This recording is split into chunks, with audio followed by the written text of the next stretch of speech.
What is going on, Tricology family, and welcome back to another episode of the Tricology News Talk.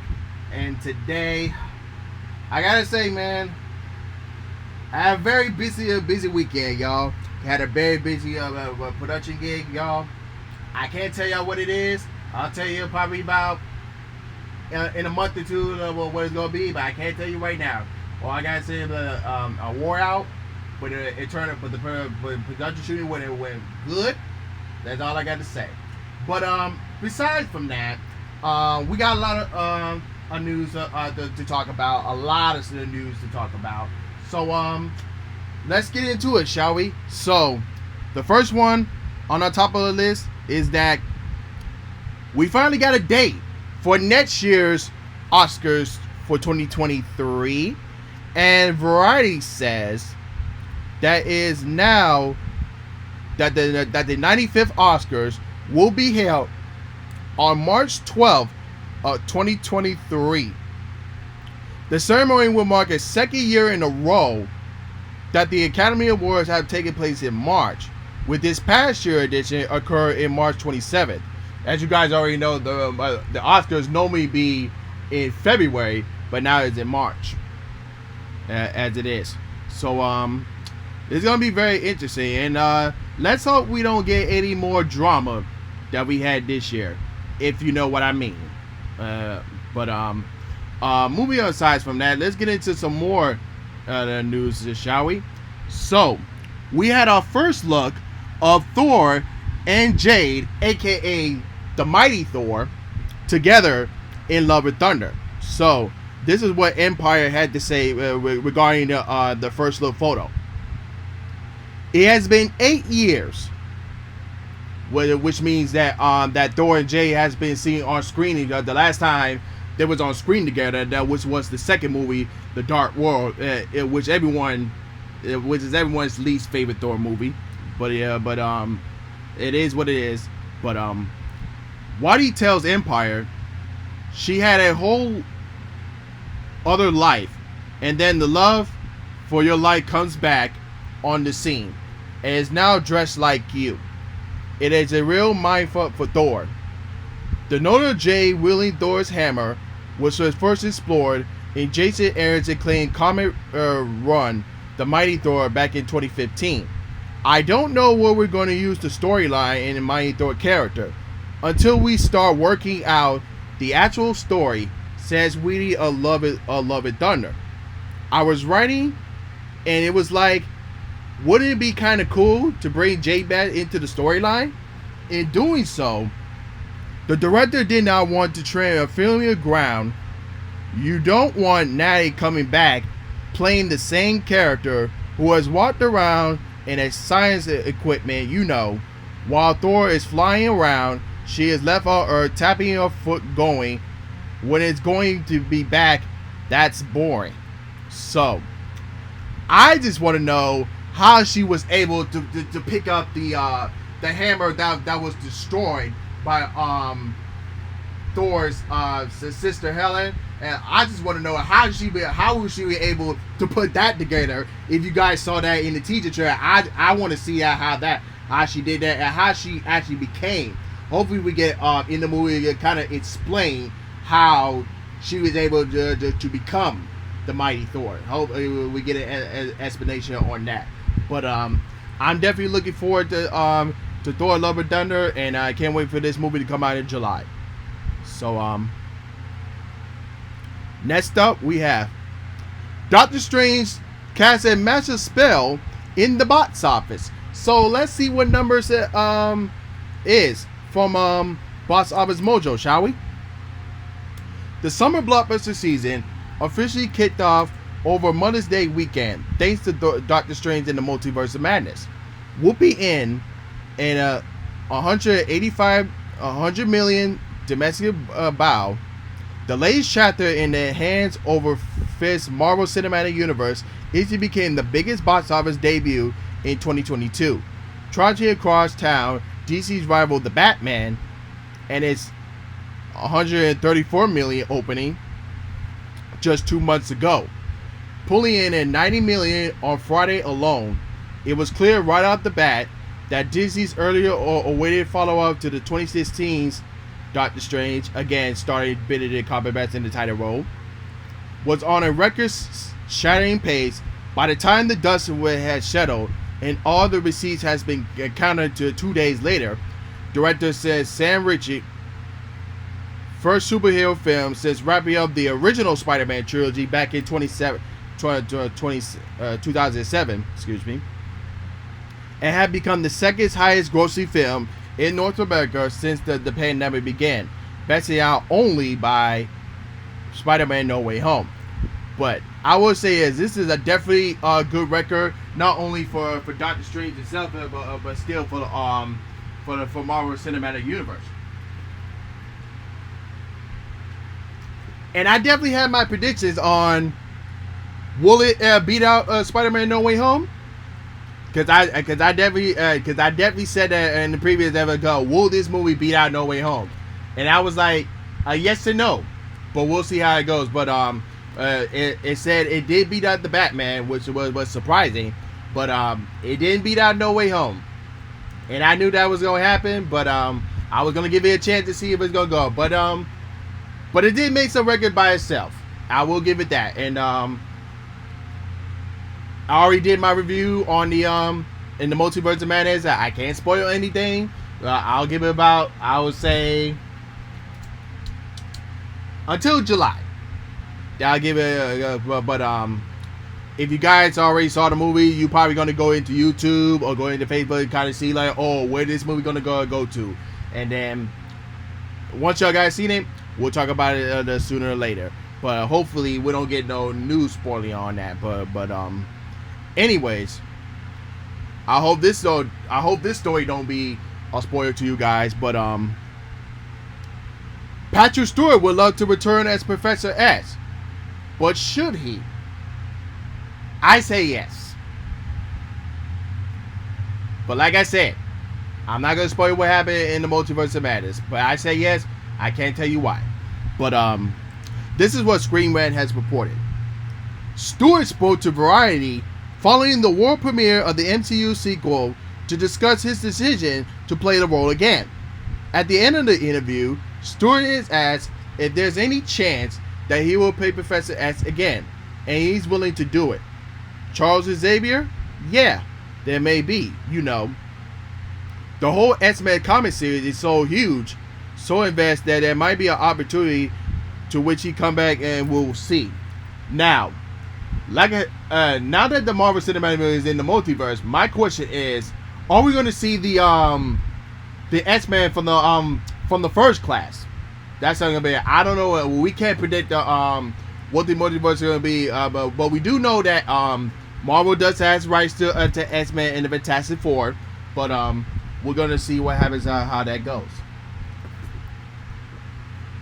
But like I said, I would love to see Patrick Stewart to come back Professor X. When that gonna happen, I don't know.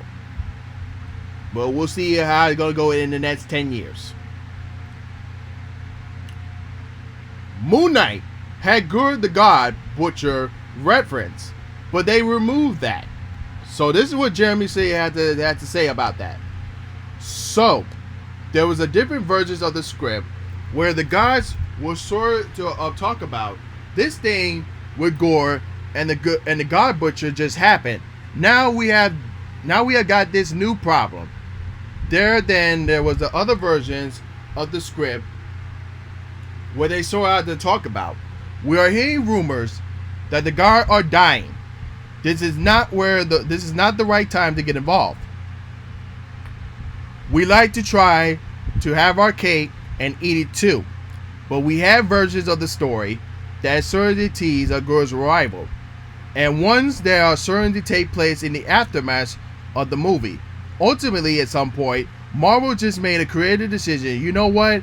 We don't actually need this. Now, for those who don't know, Gore the God Butcher will be in Thor: Love and Thunder, which is played by Christian Bale. Now, I can't wait to see what he looks like. Hopefully, we get another trailer to show what he looks like. But we saw a Butcher the Blade. We saw Zeus in the teaser trailer. But we just have to wait and see how he actually looks. But I'm kind of glad they didn't at the. I'm kind of glad they didn't mention reference because we want to save it for Thor: Love and Thunder so we can have a surprise. But I kind of like the decision that they didn't reference too much. But yeah, but we'll see how. I can't wait to see how good she looks. But moving on. Dave Bautista, bro, that his time in Drax is over. Oh no, this is where the prediction is gonna be. It's like, is he gonna die or is he just leaving? That's, oh my goodness. I can tell somebody's gonna die in Fire 3. I don't know who it's gonna be. I just have a strange feeling. But this is what he had tweeted out. This is what Dave had tweeted out. Haven't found the words yet. It's ended so suddenly, and I was on to my next film before I could process it all. End of a journey that changed my life. Hashtag Guardians of the Galaxy. Hashtag Volume 3. Hashtag Goodbye Drax. Hashtag Dream Chaser. Hashtag Dream Machine. Now, this got me wondering. Is he going to die in the movie? I don't know. Is he leaving? I don't know. Well, we'll have to see how it goes. But Dave Bautista's time as Drax is over. That's all it is. Officially, Jack Crudessi is leaving Jack Ryan. Is the Fantastic Four movies the reason? I don't know. But let's see what it says. Tom Clancy's Jack Ryan, starring and executive produced by John Crudessi, has an ending date in sight. Season 4 of the Prime Video action series, which is currently filming right now, will be its last. Sources tell Deadline no one is commending, but according to the sources, Crudessi has committed to 4 seasons of Jack Ryan, where he signed on to take on the famous role previously played by Alan Bowman, Harrison Ford, Ben Affleck, and Chris Pine. Now, I'm hearing rumors that not only will he be in the Fantastic Four, but I'm hearing he might direct that too. Again, those are just rumors. I would love to see him be on the directing chair in the Fantastic Four because he done like I said, he done a lot of directing skills in the Quiet Place. But we'll see how he do it. Maybe I could definitely see him maybe as one of the producers for the Fantastic Four. But the directing, that's gonna be very interesting. But we'll see how what this future holds. But I hope this don't be the last one of Jack Ryan. But we'll see how that goes. Kevin Feige's Star Wars movie is officially still moving forward. And this is what Screen Rant has reported. During an appearance on Deadline's Hero Nation podcast, Warren officially offered a minor update on the status of the Star Wars movie. When he asked about Loki Season 2, Warren mentioned that Aaron Martin has taken over for him as the head writer and his involvement in the Marvel show has been limited due to pressure altercation with writing the Star Wars movie. Obviously, I'm kind of busy writing this little Star Wars movie as well, Warren shared. Now, the further details I heard about this movie is that that Kevin Feige's Star Wars movie will not be a prequel and it will not be a sequel to anything. It's going to be its own thing, and that's going to be very interesting. And I'm definitely looking forward. I hope we get more story on to that. But moving forward, Avatar 2 trailer got more views than any other Star Wars trailer. That's very interesting. And this is what Hollywood Reporter has reported. The first teaser trailer for James Cameron's sequel, Avatar: The Way of Water, rolled a huge wave of interest. When debuted online, well, actually, it debuted like during one of the previews for Doctor Strange and the Multiverse of Madness. But when it first got debuted online early Monday, playing exclusively in cinemas all over the weekend, the trailer finished its first 24-hour online window with 148.6 million views, including 23 million from China alone. According to Disney and 20th Century, that's ahead of all recent Star Wars films, including Star Wars The Rise of Skywalker. Like Avatar 2, the teaser trailer that the film is also played exclusively in theaters first, like I just mentioned. But that's a very good record, and you could tell everyone has Avatar 2 in their most anticipated movies to watch. So like I said, I can't wait for this movie to watch. It's been like since 2017 since the first came out. We've been begging for the sequel, and they can't come. It's coming sooner, but we will hear it. It was here more sooner, but I can't wait for that. And it looks like Redbox is gonna go out of business, according to signs of death of physical media. Woo-wee. So, y'all remember those red boxes where you had to go order the DVDs and video games and stuff? You know what I mean. You know what I mean. So, this is what Variety has reported. Redbox Entertainment, the struggle DVD cassette and streaming video company, has set a deal to be acquired by Chicken Soup for the Soul Entertainment. I don't know who that is. In an all-stock transaction, the deal vacated at $375 million, compressing about $50 million in Chicken Soup for the Soul Entertainment stock, and the new company assessment for the $325 million in debt.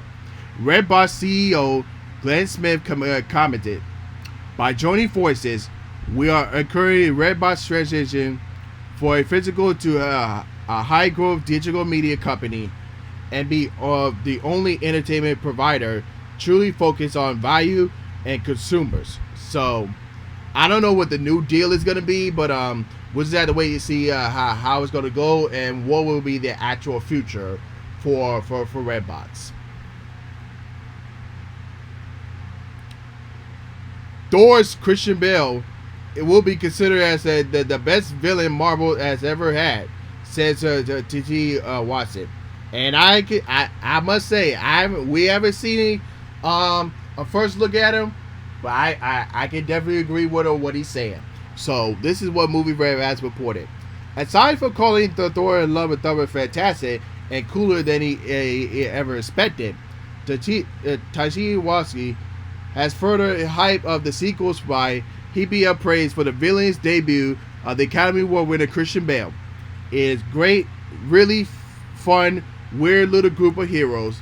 A new team for Thor with Kong, Valkyrie, and the Mighty Thor, what he says recently. And in my humble opinion, we probably had the best villain that Marvel has in Christian Bale. So, I will say this. Since the Marvel Cinematic Universe has started, they have been struggling with villains. The only good villains I know is Loki, Killmonger, Kingpin, Helen, Thor, and yeah, that's the only one I know the top of my head. But I feel good. The God Butcher played by Christian Bale is gonna make a great villain. I just can't wait to see how he first looks. So hopefully we get a first look of him in the next trailer. Elizabeth Olsen is frustrated that she has lost preferred roles due to her MCU's commitments. So this is what Variety has reported. "It took me away from the physical ability to do certain jobs that I thought will be more allegiance with the things that I enjoy as an audience member," Olsen said. "And this is me being the most honest." Olsen said at the Diverve American Film Festival in 2015, losing The Lobster was a heartbreak, adding, "I was on the contract for Marvel and I couldn't get out of it. So that didn't work out. Excuse me. I started to feel frustrated." Also told the Times about losing entering roles because of the MCU. "I had this job securely, but I was losing these pieces that I felt were more part of my being." And the further I got away from that, the less I became concerned for it. Now, I can understand like being having certain commitments to like whatever it's a superhero franchise or certain other franchise that you might be in, but you can't do other roles. Like I can understand that, especially or being other TV franchises that I can understand that, but it's very hard to try to do like be a hardware like for example The Rock. He's been getting a lot of roles lately. He be working 24/7. It's hard to like to try to do a lot of stuff 24/7, and you're gonna be very like wore out and all that other stuff. Like I can understand from what also Elizabeth Albee is coming from, but hopefully she can get more movie roles other than being Scarlet Witch in Marvel. I hope that she gets more different movie roles for her.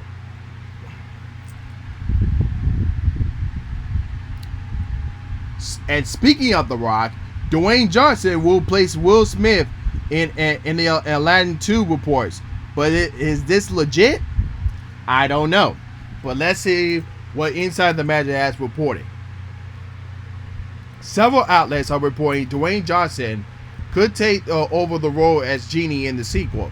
Genie, originally played by Robin Williams in the animated film, has been one of the most beloved characters in the world for Disney for over 30 years.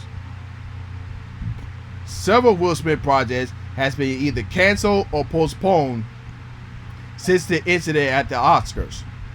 And Disney has not provided an official update to offer any clear that if he will be remain for the role or if the rumors of the replacement could be true. At Universal Orlando, Smith is still the narrator for the beloved attraction Men in Black Alien Attack. Since the incident at the Oscars, however, many fans have said the attraction isn't just the same. So I'll be okay with the Rock at being Will Smith's replacement as the Genie, but I hope that Will Smith can stay as the Genie. But hopefully we get more news and updates on that. But the Aladdin 2 was never mentioned on the list of cancel or postpone Will Smith's projects. But we'll see how what it goes in the next couple of weeks or a month or so.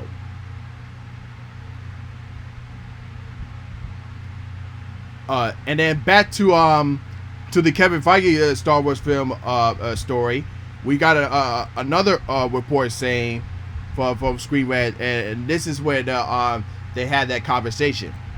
So Screen Rant said, "Can we look forward into Marvel return from you in the near future?" Michael Webb said, "Maybe. I don't know. We'll see.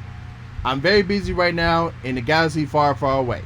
Then Screen Rant replied, "I know you can't say anything about a certain actual project, but what does this mean for you to take that on?" And Michael Webb had replied, "It's great.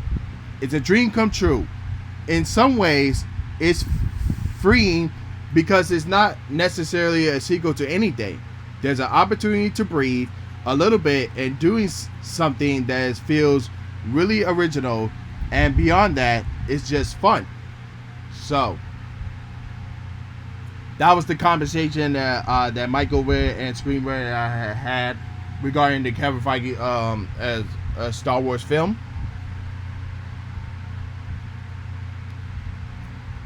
Top Gun Maverick holds a massive critic scores, so let's see what Variety has to say.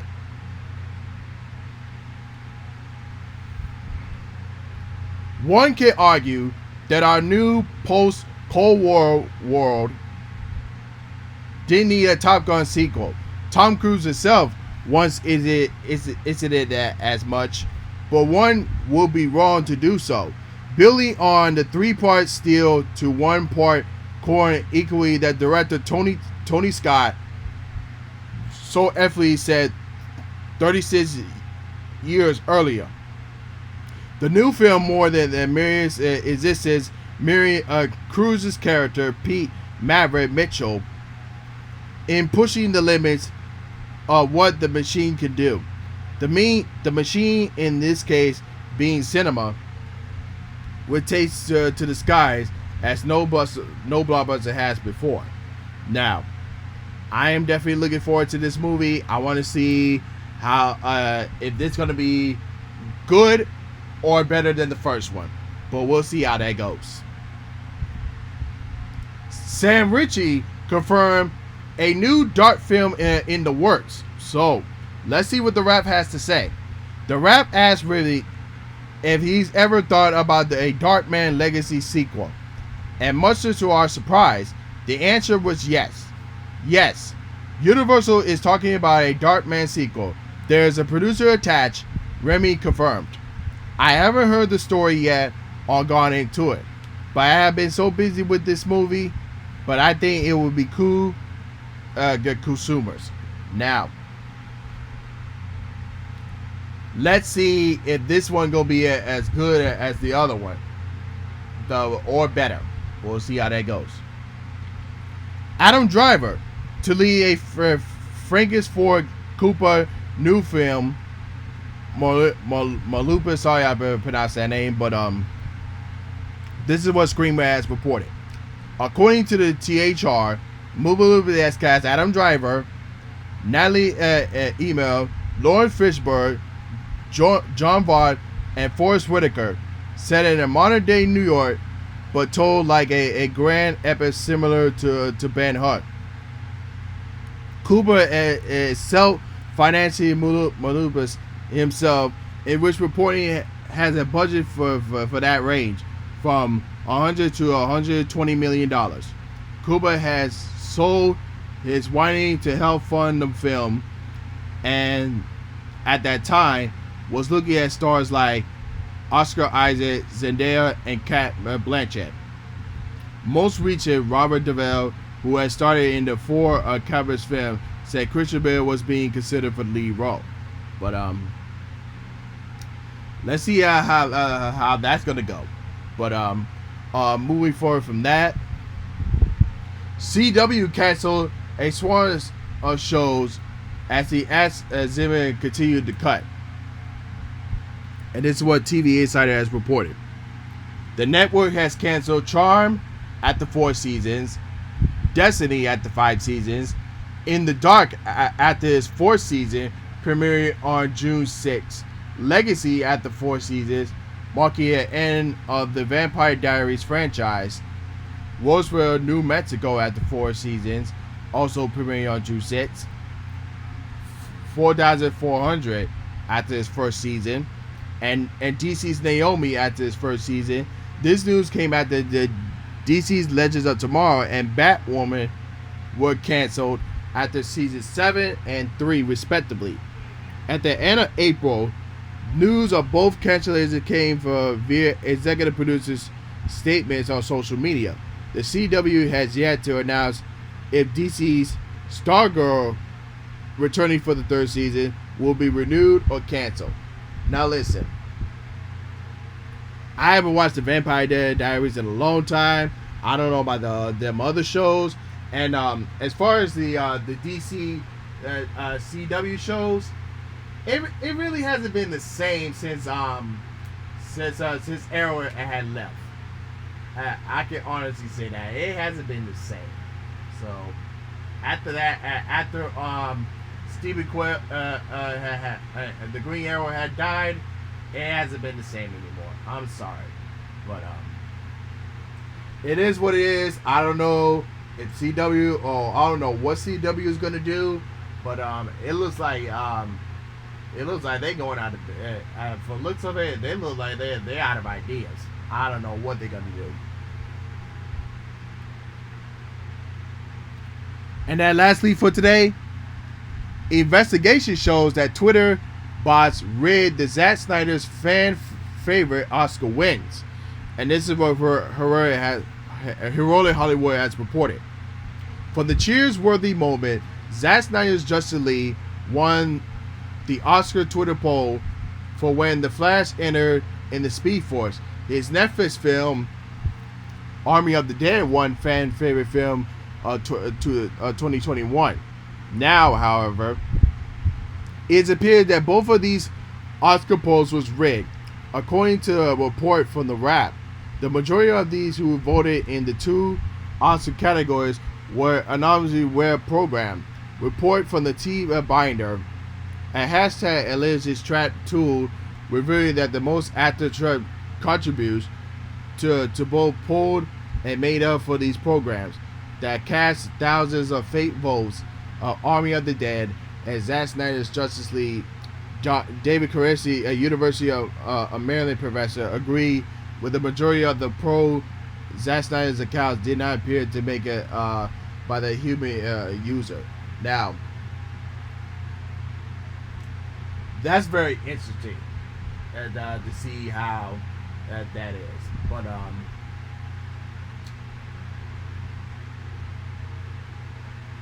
I don't know what to say to this, but even though Zack Snyder had I think he only had two movies, Army of the Dead and Zack Snyder's Justice League, in the voting category. But it just sounds very weird to me how two of his movies are now like going head to head and which one was rated on that. But I feel like it's still a win for Zack Snyder either way. I mean, that's all I can say about that. But other than that, that's our episode for today. If you're listening on YouTube, don't forget to like, comment, subscribe, and hit the notification bell when new episodes are uploaded. And of course, if you're listening on Anchor, Spotify, Google, or Apple Podcasts, don't forget to go into the YouTube link description below and post your comments there as well. But other than that, this is Trico, and I'm signing off. Peace.